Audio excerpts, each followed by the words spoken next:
제82차 정책조정회의를 시작하도록 하겠습니다. 먼저 우원식 원내대표 모두 발언드리겠습니다.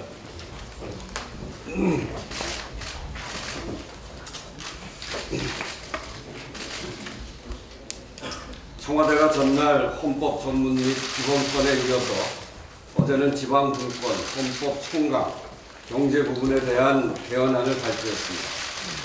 분권, 상생, 균형이야말로 새로운 대한민국을 지탱하는 세 가지 핵심 기둥이라는 것을 분명하게 했습니다. 우선 지방분권 국가지향과 수도조항을 신설함으로써 대한민국의 정체성의 분권이라는 새로운 시대정신, DNA를 새겨넣겠다는 의지를 분명하게 표현했습니다. 수도권의 과밀화 해소와 국토의 균형 효율적 이용을 법적 제도적으로 뒷받침할 수 있는 근거도 마련했다는 점에서 높이 평가합니다. 또한 지방자치단체를 지방정부로 격상해서 자치행정권, 자치입법권, 자치재정권 등 지방자치 3권을 대폭 강화하겠다고 밝혔습니다. 기존의 틀을 뛰어넘어 실질적이고 자율적인 지방분권과 지역균형 발전을 요구해온 민심을 온전히 반영한 조치입니다. 토지 공개념을 명시함으로써 토지의 공공성과 합리적 사용을 위해 근거를 마련했고 119조의 경제민주화 조항에 상생을 추가함으로써 사회 양극화와 구조적 불평등에 대처해 국민경제의 균형 발전, 국민 개개인의 삶의 향상을 위한 국가의 역할을 강조했습니다. 지방분권, 경제민주화, 세종특별자치시의 행정수도로서의 실질적 위상 강화 등은 일부 정책적 내용 정도의 차이는 있습니다만 여야 정당들이 대선을 통해서도 공약해온 바이기 때문에 충분한 합의가 가능할 것이라 기대합니다. 그러나 국민개헌 실현의 최대 장애물은 자유한국당의 딴죽걸기와 방해입니다. 개헌을 여야 사이의 정쟁으로 몰아가려는 행태를 선보이고 있습니다. 어제 김성태 원내대표가 느닷없이 야사당 개헌정책협의체 구성을 제안하면서 마치 인심 쓰듯 오는 26일부터 아무 조건 없이 개헌 논의에 들어가겠다고 선언했습니다. 우리 당에 대해서는 들어오고 싶으면 들어오라고 하던데 참 개헌 협상을 장난으로 하는 건지 우습기조차 합니다. 정치권 모두가 함께 머리를 맞대고 협상에 돌입해야 하는 이 상황에서 야당만의 개헌협의체 구성 제안은 누가 봐도 얄팍한 속셈에 불과합니다. 더욱이 제가 당초 비교섭단체 모두를 포함하는 협상기구를 제안했을 때 이를 맹렬히 반대했던 당사자가 김성태 원내대표입니다. 이제 와서 무슨 염치로 평화당 정의당에게 개헌협의체 구성을 제안하는지 이해할 수가 없습니다. 어떤 구실이라도 끌어다 대면서 반대를 위한 반대만에 몰두하는 자유한국당의 모습에 참으로 안타까움을 느끼기조차 합니다. 또한 국회에서 개헌 논의가 이루어진 지 벌써 15개월이나 지났고 제가 하루속히 개헌 협상에 돌입하자고 제안한 게 벌써 수개월이 지났습니다. 만일 진정으로 국회 중심의 국민 개헌을 실현해 나갈 생각이라면 개헌 협상을 4일이나 미룰 일이 아니라 오늘 당장 조건 없이 협상에 나서기를 바랍니다. 오늘은 국민적 관심이 가장 큰 정부 형태에 대한 개헌안이 발표될 예정입니다. 오늘로 정부의 개헌안의 모든 윤곽이 드러나는 만큼 좋게도 더는 개헌 협상을 뒤로 미뤄서는 안 될 것입니다. 이제 대통령이 개헌안 발의까지 100시간도 남지 않았습니다. 그러나 얼마든지 유의미한 결과를 만들어낼 수 있는 시간이라고 생각합니다. 더불어민주당은 국회 중심의 국민 개헌을 위해 아무런 조건 없이 협상에 임할 준비가 되어 있습니다. 필요한 것은 야당의 전향적 자세입니다. 이제 말이 아니라 행동에 나설 때입니다. 다 함께 대한민국의 새로운 100년을 담보할 국민 개헌의 문을 열자는 강곡한 당부의 말씀을 다시 드립니다. 저의 이런 제안에 오전 중으로 빨리 화답해 주시기를 다시 한번 촉구합니다.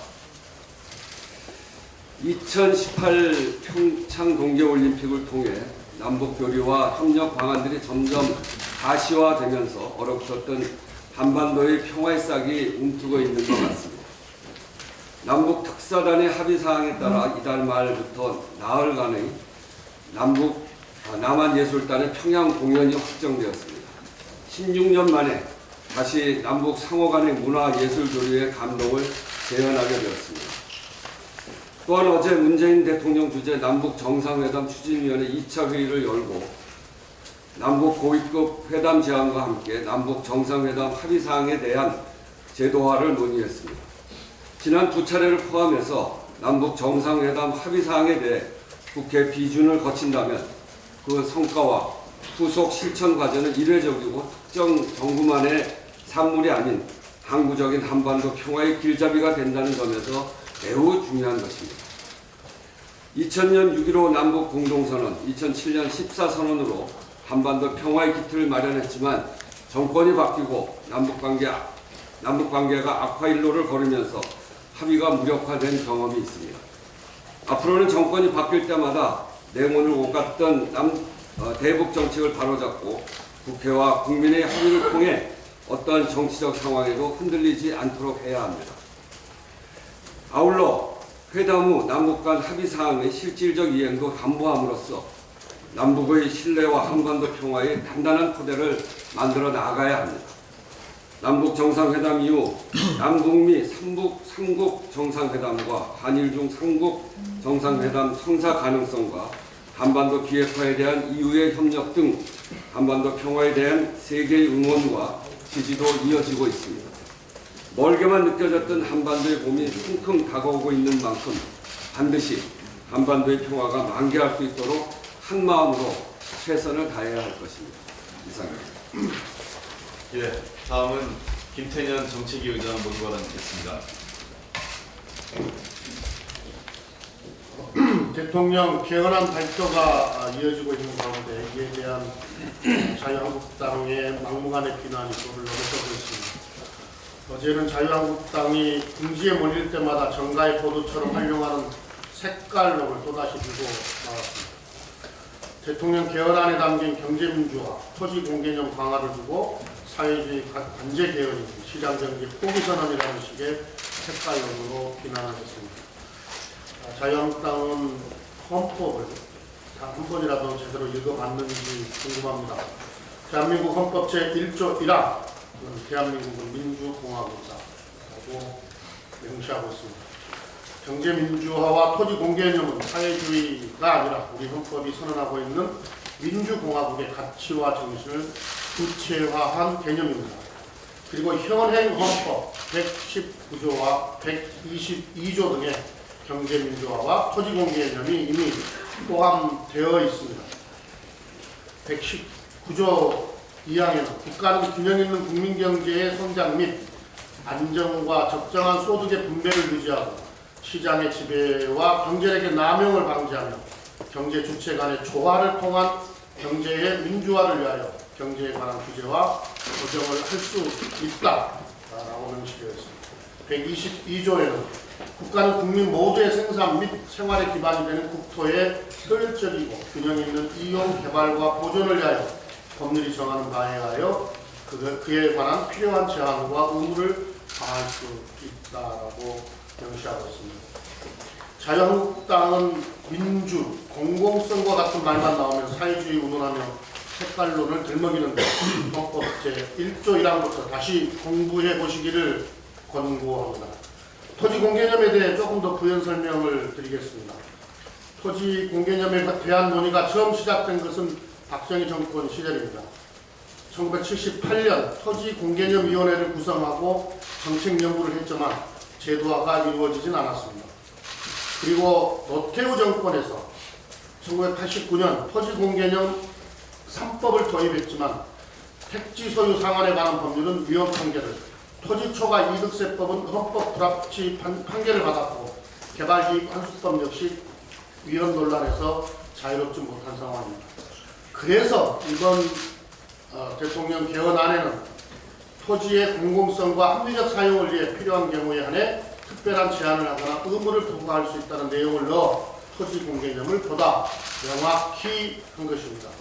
이는 땅값, 집값 상승의 혜택이 일부에게만 돌아가고 국민의 주거 여건은 악화되는 불공정한 현실을 개선하고 갈수록 악화되는 우리 사회의 불평등과 양극화를 해소하기 위한 것입니다. 다시 한번 말씀드리지만 토지 공개념은 사회주의고 시장경제 포기선언도 아닙니다. 노태우 정권 시절에 도입된 부동산 등기 의무제, 공시지가제 역시 토지공개념 정책의 일환입니다. 자유한국당은 토지공개념을 제도화한 노태우 정권도 사회주의 정권이라고 생각하는지 대답해 보시기를 바랍니다. 자유한국당은 말도 안 되는 억지 주장은 그만 늘어놓고 이제 협상과 논의의 장에 나오길 바랍니다. 대통령이 개헌안을 발표한 것은 국회가 지난 2월부터 특위를 가동했으면서도 아직까지 개헌안을 내놓지 못했기 때문입니다. 대통령의 개헌 발의권을 두고 관제 개헌 운운하며 생떼 쓰기 하지 말고 지금이라도 국회 개헌안을 내려오면 됩니다. 국회가 개헌안을 합의하게 되면 대통령 발의는 철회될 것입니다. 자유한국당은 국민을 위한 개헌을 국회가 외면한다면 냉혹한 국민 심판에 직면하게 될 것임을 명심하기 바랍니다. 꽃샘추위로 곳곳에 폭설이 내렸지만 10년 만에 물고가 터진 남과 북은 완연한 봄날을 기대하게 합니다. 우리 예술단의 평양 공연을 위한 남북 실무 접촉이 이루어졌고 청와대가 남북 고위급 회담에 3월 29일 개최를 제안하는 등 남북 정상회담 개최를 위한 조율 작업이 한참 진행되고 있습니다.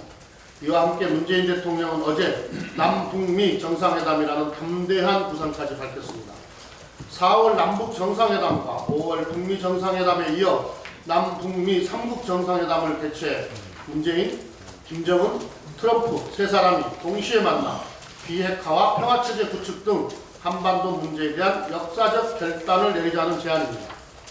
3자 정상회담은 2007년 노무현 대통령과 김정일 위원장이 합의한 14 공동선언에도 담겨 있었던 내용입니다. 당시 남북 정상은 3자 또는 4자 정상이 모여 종전선언을 추진하기 위해 협력해 나가기로 합의했었으나 이명박 정권 출범 이후 아무런 진전이 없었습니다. 11년 만에 3국 정상회담이 실현된다면 한반도의 항구적 평화체제가 자리잡는 역사적 순간이 더욱 앞당겨질 것입니다.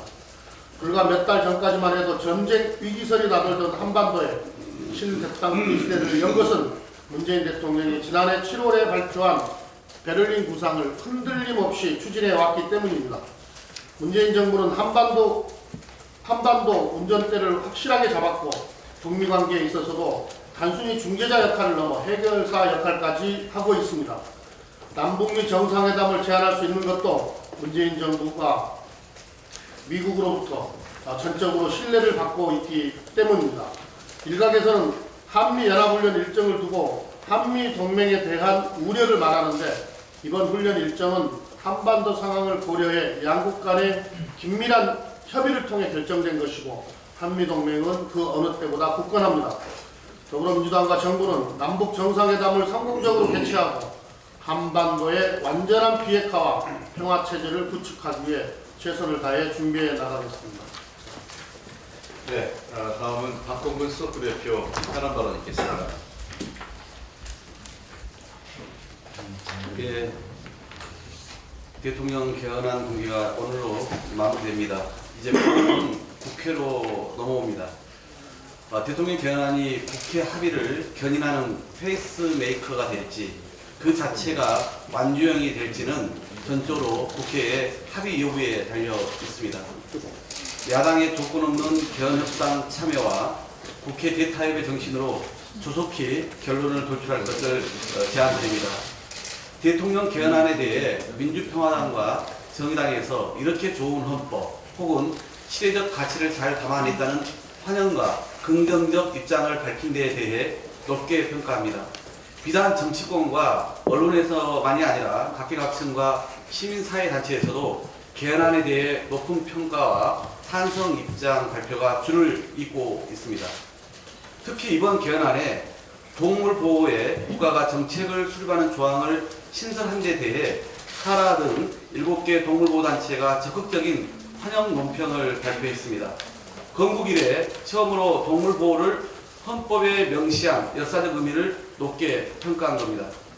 우리 더불어민주당에서는 지난해부터 반려동물 인구 1천만 시대에 반려인의 목소리를 대변하기 위해 동물권 향상 특별조례를 출범시켰고 동물보호단체와 협약을 맺어 동물권과 동물보호 관련 내용의 대통령 공약 마련과 헌법 조항 반영 활동을 전개해 왔습니다. 앞으로 새 헌법 통과를 계기로 예를 들어 동물을 소유의 대상인 물건으로만 정의한 민법의 개정과 같은 후속적인 법률 개정과 동물 보호 정책으로 이어지기를 동물복지국회 포럼의 공동대표로서 간절히 기대합니다. 한 가지만 더 말씀드리겠습니다. 구속 중에 있는 박근혜 전 대통령이 재판 불출석으로 재판 차질을 초래하더니 이명박 전 대통령도 어제 불출석 꼼수로 재판의 영장 실질 심사를 무산시켰습니다. 국민과 법원에 대한 최소한의 예의와 품격마저 저버린 두 전직 대통령의 행위는 도플갱어 수준이고 실망스러운 모습입니다. 2007년 대선 당선 무효에 해당하는 범죄 행위, 대통령 재직 중 자행한 불법 행위, 퇴임하면서 저지른 증거인멸 등 이전 대통령에 적용되는 20여 개의 혐의는 당선부터 퇴직까지 온갖 불법과 비리를 담은 범죄 교과서 수준이었습니다. 집권기간 내내 나라 살림보다 개인 지갑과 개인회사 이익을 위해 국정을 총동원했던 것은 국정농단의 원조였음을 보여주는 것이고 탄핵을 당했어도 10번은 당했을 사안입니다. 그럼에도 지난 10년간 후한무치한 거짓말과 발뺌으로 일관했고 검찰 증거자료에 대해 조작설과 보복설만 되풀이했고 수십 년 측근들에 대해서는 허위 진술이라는 변명으로 일관하는 모습을 보였습니다.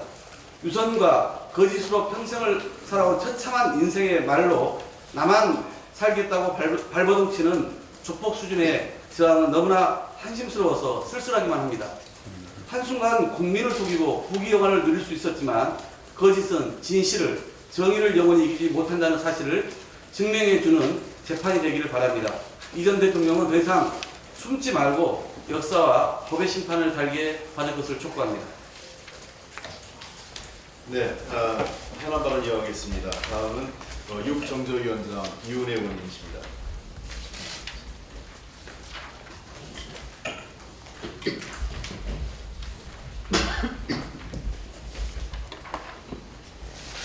어제 국대가 올해 상반기까지 청소 노동자 직접 고용을 추진하겠다는 입장을 밝혔습니다. 이로써 철야 농성 52일 만에 동국대 청소 노동자 사태가 해결에 큰 가닥을 잡았습니다. 지난해 정년 퇴직한 청소 노동자들로 줄어든 정원만큼을 구조조정하겠다고 밝히면서 대학과 청소 노동자들 간의 갈등을 빚어왔습니다. 어제 우원식 원내대표와 저를 포함한 우리 당 을지로위원회 소속 의원님들이 동국대를 방문해서 총장님과 이사장님을 설득하고 중재한 끝에 직접 고용 합의를 이끌어냈습니다. 학교와 노조가 한 발씩 양보해서 상생의 자세로 결실을 맺게 되기를 기대합니다. 지난번 연세대에 이어서 동국대까지 그동안 고질적으로 반복돼 왔던 학교 노동자들의 고용 불안과 낮은 처우 문제가 해결되고 있습니다. 우리 사회가 진정한 노동 종준 사회로 변화할 수 있도록 저희 정부 여당에서도 제도적 뒷받침에 최선의 노력을 다하겠다는 말씀을 드립니다. 또 한 가지 반가운 소식이 있습니다. 그동안 간접 고용 청소 노동자들의 안전과 노동 환경을 배려하지 않고 있던 인천공항공사와 대한항공이 우리 당 을지로위원회 현장 방문 이후 노동 환경을 대폭 개선하기로 결정했다고 합니다. 화장실 이용과 같은 최소한의 노동 인권조차도 보장받지 못했던 여성 노동자들에게 정당한 쉴 권리를 보장하는 각종 개선 조치가 이루어진다고 하고요. 지난번에 여객기를 청소하다가 소독제에 중독돼서 청소 노동자 6명이 동시에 실신하는 정말 결코 있어서는 안 되는 산재 사고의 대책으로 중독 우려가 있는 노동자들에게 특수 검진을 추가 실시하는 등 진상 규명의 계기도 마련되고 있습니다. 국토부에서는 노동환경 개선 노력과 사회적 책임을 의무화하기 위해서 이런 내용을 항공사 평가 기준에 신설하는 개정안을 이미 입법 예고했고요. 이에 따라서 앞으로 공항과 항공사들이 간접 고용 노동자들의 노동 환경을 개선하기 위한 선의의 경쟁을 할 것으로 기대됩니다. 우리 더불어민주당은 노동자들의 노동 환경과 안전을 지키기 위해서 모든 노력을 다할 것임을 다시 한번 말씀드립니다. 이상입니다. 네, 다음은 진선미 일정저위원장 현안 발언 듣겠습니다. 네, 사법개혁특별위원회가 2월 23일 법무부 업무보고를 시작으로 내일 마지막 기관보고를 앞두고 있습니다. 결국 사법개혁의 핵심은 공수처 신설, 검경수사권 조정, 대공수사권 이전 등 결국 권력기관의 개편 문제인데요. 이것과 관련해서 오늘 MB 시절에 노무현 또 여러 가지 개인적인 사찰이 이루어졌다라는 경찰 보고 문건 내용들이 밝혀지고 있습니다. 얼마 전에는 경찰이 또 2011년부터 2012년 당시 보안사이버 수사대를 중심으로 정부 정책에 대한 댓글을 달고 보수단체 회원까지 동원하려는 계획을 세웠다는 보도가 있었고, 그것과 관련해서 경찰에서 댓글 의혹 사건 수사단을 꾸린 상태입니다. 저는 이 상황이 매우 엄중하다고 생각합니다. 결국은 권력기관의 어떤 그 개편이 이루어지려면 결국 경찰에 대한 신뢰가 가장 중요한 터인데요. 이렇게 과거의 어두운 상황들을 제대로 진상규명하고 그것에 대한 사과 또 어떤 대책 마련, 이 부분이 결국은 어둡게 가고 있는, 제대로 어느 방향으로 가고 있는지 모르겠는 이 사법개혁의 방향을 밝혀주는 등대가 되어줄 수도 있다고 생각합니다. 모쪼록 이번에 경찰개혁위원회에서 정보경찰 개혁을 위한 방안들을 마련하고 조만간 공유한다고 합니다. 이 모든 문제들이 한꺼번에 잘 꾸려져서 결국 과거의 민간인 사찰과 정보 남용이 어떻게 되었는지, 그리고 이후로는 어떻게 할 건지에 대한 방향까지 마련될 수 있는 그런 기회가 되기를 진심으로 바라는 마음입니다. 이상입니다. 네, 다음은 이윤우덕 예결위 간사입니다. 예, 청년 일자리 추경안이 준비되고 있습니다. 4월 국회에 제출될 예정이고 4월 국회에서 심의 의결되기를 바랍니다. 예결위 여당 간사로서 최선을 다하겠다는 말씀을 드립니다.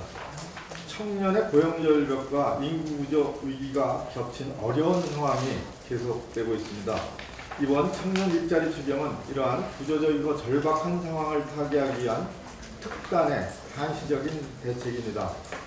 특히 이번 대책은 청년 실업 위기 속에서도 중소기업 인력난이 계속되는 모순된 현상, 소위 미스매치를 해소하는 데 집중되어 있습니다. 그 내용을 보면 첫째, 모든 정책 수단을 동원해서 중소, 중견기업 취업자와 대기업 취업자 간의 실질 소득 격차를 해소시키는 데 중점을 두고 있습니다. 2014년 기준으로 우리나라 제조업의 경우 대기업 대비 중소기업의 1인당 급여 수준은 52.5%에 그치고 있습니다. 이는 독일의 73.9%, 영국의 85.3%, 일본의 82.1%와 비교해 볼 때 너무 낮은 수준입니다. 청년 희망 체험 사업은 이 격차 해소를 위해 새롭게 설계되었습니다. 둘째, 중소 중견기업의 신규 고용에 대한 지원을 파격적으로 늘려 신규 고용의 여력을 만들 것입니다. 지난 15일 발표된 정부 11개 부처가 R&D 참여기업에 대해서 지원금 4 내지 5억 원당 청년 1명을 채용토록 하는 R&D 지원자금 비례 채용과 청년 인력을 신규 고용하면 기업이 매칭해야 하는 전금 부담금을 인건비만큼 공제해주는 전금 매칭 감면 연계 신규 고용도 이러한 취지의 일환으로 준비되고 있습니다. 또 많은 분들이 걱정하시는 게 있죠. 군산 GM과 울산의 성동조선 등등 힘든 구조조정으로 인한 고용위기 지역의 충격을 완화시켜주고 지역 청년들을 위한 새로운 일자리를 만드는데 이번 추경은 크게 기여할 것입니다. 예측하지 못한 경제적 재난에 대해서 노동자와 지역민이 희망을 잃지 않도록 최소한의 재원 대책을 늦지 않게 준비하여야 할 것입니다. 최근 들어 세계 주요 선진국들도 청년 실업 해결을 위해 국가적 차원에서 재정 정책을 과감하게 쏟아붓고 있다는 말씀을 드립니다. SC, 스탠다드 차드 은행과 시티뱅크 등 주요 투자은행들은 이번 추경안이 국채 발행 없이 초과 세수에 의한 결산 잉여금만으로 편성되는 만큼 금년도 경제 성장률을 0.1% 높이는 효과가 기대된다고 밝히고 있습니다. 자, 2018년 청년 일자리 추경 여야가 합심해서 추진할 것을 기대하고 또 촉구합니다. 청년들이 꿈을 꿀 수 있게 해 주어야 합니다. 정부와 국회의 책임이라고 생각합니다. 이상입니다. 네. 다음은 박용진 부대표 현안 발언 듣겠습니다.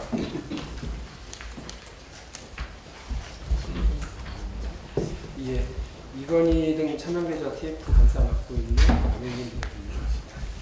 어제까지 3일째 SBS가 삼성물산과 제일모직의 합병 과정에서 에버랜드 땅값의 기이한 평가 및 폭등 작업을 통해 이재용과 그 일가에게 유리하고 삼성물산 및 그 주주들에게는 심각한 피해를 입힌 과정을 메인 뉴스 프로그램을 통해서 집중 보도하고 있습니다. 첫날에는 무려 7곡지, 둘째 날에는 무려 21분짜리 집중 보도를 진행을 했습니다. 제가 알기로 드문 예로 알고 있습니다. SBS 보도의 중요성은 그동안 삼성물산과 제일모직의 합병 과정에서 주목받았던 국민연금의 참석 의결 결정을 둘러싼 문제점을 넘어서서 제일모직의 회사 가치를 뻥튀기 하기 위해서 삼성과 그 협력자들이 에버랜드 땅값을 조작했을 새로운 의혹을 파헤치고 있다는 점에 있습니다. 삼성이 이재용의 그룹 장악을 위해서 국민연금도 동원하고 땅값 조작을 통해 회사 가치를 부당하게 부풀리기 해서 삼성물산 회사 및 주주들에게 피해를 입힌 것이 사실이라면 이것은 강력한 처벌 대상입니다. 관련 당국의 해당 의혹에 대한 신속한 조사와 처벌이 요구되는 바입니다.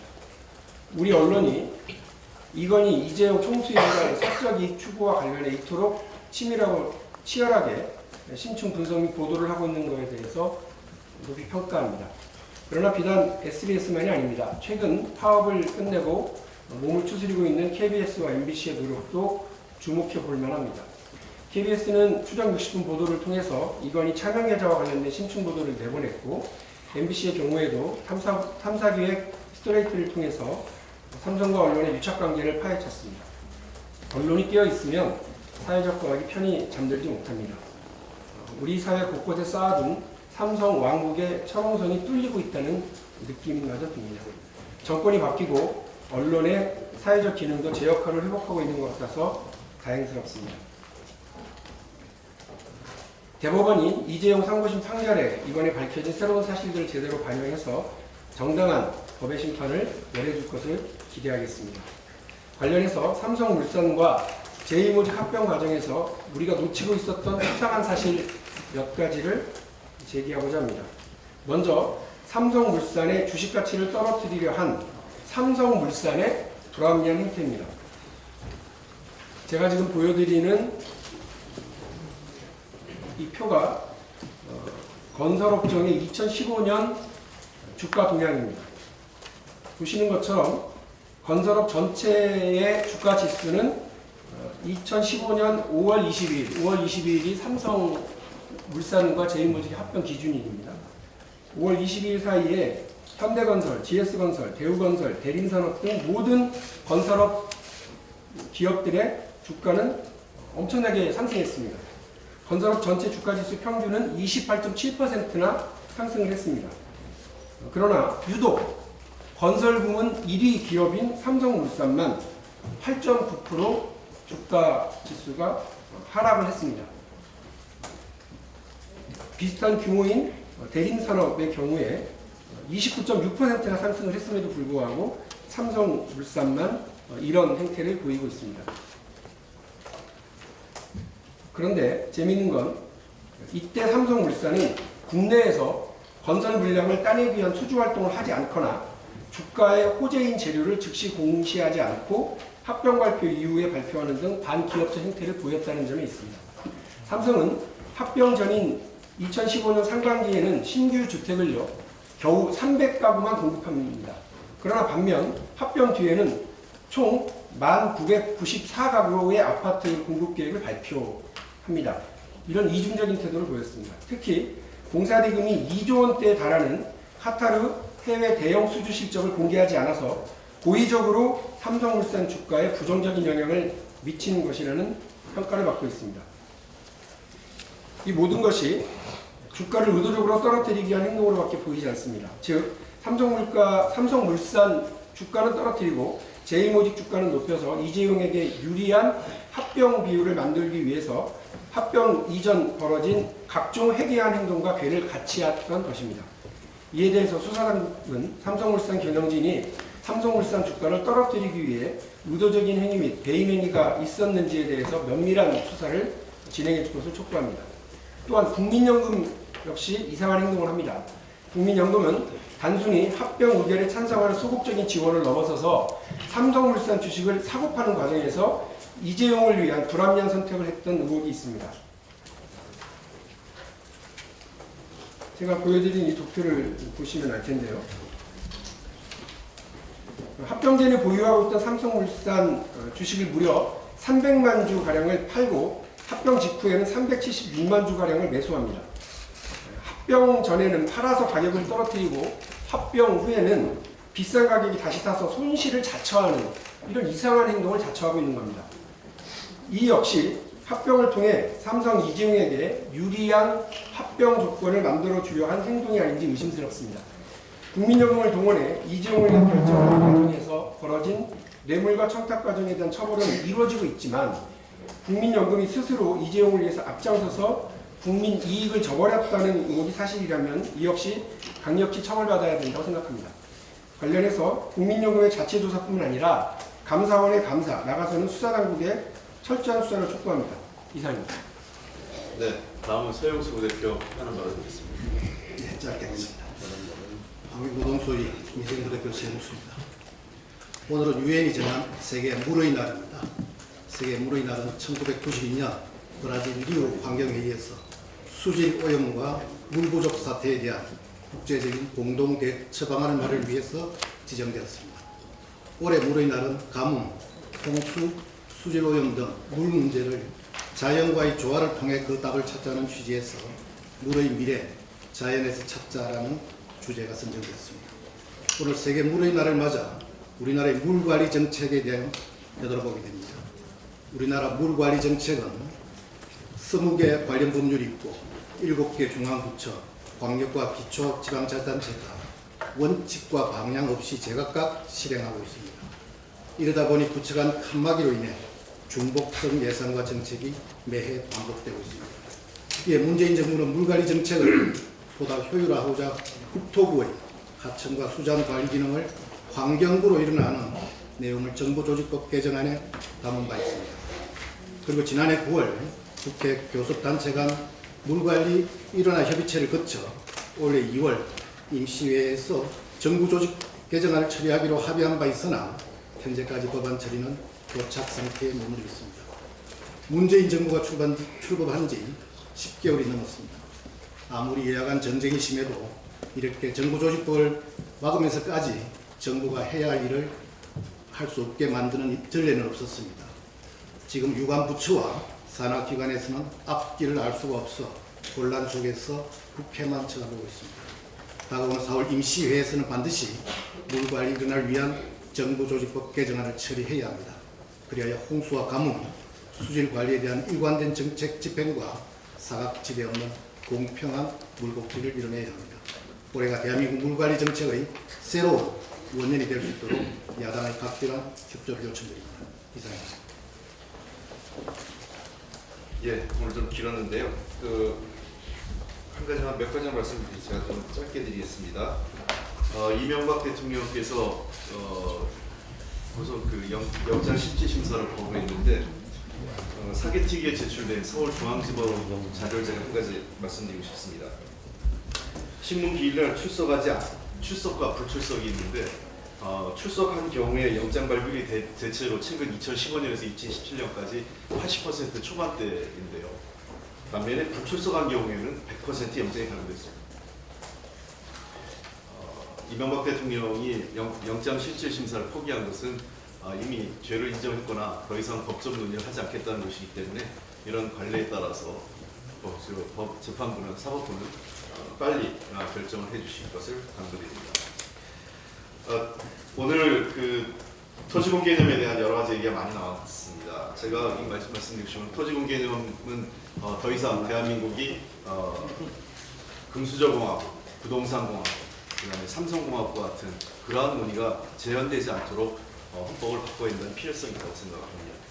많은 분들이 이 사유재 사건을 관련돼서 이 내용을 토지공 개념을 비판을 하는데 대한민국 헌법 23조 즉 사유재 사건을 보호하는 조항을 많이 그 근거로 들고 있습니다만 대한민국 헌법 23조조차도 사유재산권은 보장되지만 그 재산권의 행사는 공공복리에 적합하도록 되어 있고 공공의 필요에 의해서 이 재산권을 제한할 수 있도록 헌법에서 규정을 하고 있습니다. 즉 23조는 재산권에 대한 보호와 함께 공공의 목적에 의해서 제한할 수 있는 것을 동시에 열어두고 있기 때문에 토지공개념 개념이 결코 현행 헌법으로도 이혼이나 시장경제를 부정하는 것은 아니라는 것입니다. 사회주의 경제가 지난 80년대 후반, 90년 초반에 붕괴됐습니다. 사회주의가 자본주의 또는 외부의 힘에 의해서 붕괴됐다고 생각하지는 않습니다. 사회주의가 처음에 내세웠던 그 이상 모든 사람이 능력껏 일하고 필요에 의해서 소비한다는 사회주의 이상, 그 다음에 평등할 것이라는 그 이상이 그 인민들에게 깨졌기 때문입니다. 시장경제, 자본주의 시장경제의 희망은 공정한 경제, 기회의 균등, 노력에 따른 정당한 대가, 미래에 대한 희망입니다. 이러한 믿음이 깨질 때 시장경제와 자본주의 경제의 위기가 온다고 생각합니다. 이번에 토지공개념을 비롯한 경제민주화 헌법의 개정은 이러한 필요성에서 제기됐다고 생각을 하고 특히 이와 관련해서 자유한국당에게 한 번 더 촉구드리고 싶은 것은 이미 당론과 지난 대선 때 공약으로 내세웠던 것이 상가 임대차 보호법입니다. 홍준표 대표는 최근 금년 2월 21일 외식산업중앙회 방문해서 이 상가 임대차 보호법에 대해서 개정을 약속을 했습니다. 그때 뭐라고 말씀하셨냐면 임차인에게 갱신 청구권을 주는 방향으로 상가 임대차 보호를 개정하겠다. 당론으로 결정하겠다. 소위 중산층 서민들이 장사가 될 만하면 건물주가 내쫓아버리고 원상복구하라는 법제를 전부 바꿔야 한다고 얘기했습니다. 정말 좋은 말씀 하신 겁니다. 그리고 본인께서 이미 대통령 후보 때 그 약속을 했습니다. 상권 주체 간 합의로 임차인의 영권 보호한다고 하면서 임대차 갱신을 최대 10년을 하겠다고 약속했습니다. 이 법이 지금 2년째 법사위에서 결의되어 있습니다. 법사위 자유한국당 간사의 반대라는 핑계로만 그것을 빌미로만 방치해야 되는 것은 매우 무책임하고 비겁합니다. 공당의 대표가 이렇게 비겁한 행동해서는 안 됩니다. 자기가 약속한 두 번이나 대선 후보로서 약속했고 당대표가 돼서 또 약속한 겁니다. 정말 상가 임대차 보호 때문에 눈물을 흘리는 중소자영업자 서민들의 아픔을 생각한다면 하루빨리 상가 임대차 보호법 통과 자신의 약속한 대로 해주십시오. 더 바라지도 않겠습니다. 약속을 이행해 주십시오. 홍준표 대표님 부탁드립니다.